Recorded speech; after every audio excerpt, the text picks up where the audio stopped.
हालुका भाବରେ नियंतु नाही पाटी घा होई पारे एही मारात्मक रोग समय पूर्वरु करंतु चिकित्सा।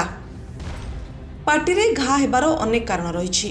यह प्रारंभरू चिकित्सा करान गले ताहा भविष्यत रे कैंसर रूप नेबार यथेष्ट आशंका रही। सेथिपाई पाटी घा हेले ताहाकू हालुका भाବରେ नियंतु नाही, तुरंत डाक्तरंक सह परामर्श करी चिकित्सा कराई नियंतु। एहाकू अवहेला कले ताहा परवर्ती समय रे आउ केतेक स्वास्थ्य समस्या को डाकी आनी थाई। तेबे पाटी घा हेबार अनेक कारण रही। जेतेबेले शरीर में विटामिन बी युक्त उपादान B1, B2, B3 और B6 अभाव घटे सेतेबेले पाटी घा होइथाय। अन्य पक्षरे शरीर में जलीय अंश असंतुलित रहिले, जीभ अत्यधिक समय सुखिला रहिले किंबा पाटिरू कम लाळ बाहरिले एपरी समस्या देखा देइथाय। बेले बेले अत्यधिक राग एवं मसलायुक्त खाद्य खाइबा द्वारा मध्य पाटिरे घा सृष्टि होइथाय। निशा द्रव्य सेवन हेउछि यार अन्यतम प्रमुख कारण।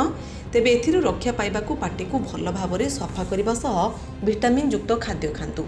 मिठा जातीय खाद्य जेते कम खाइबे ताहा सेते भल। निशा द्रव्य ठारू निजकू संपूर्ण भाबरे दूरी रखंतु। एहा सत्वे जदि पाटिरे घा हेउछि तेबे डाक्तरंक सह परामर्श करंतु।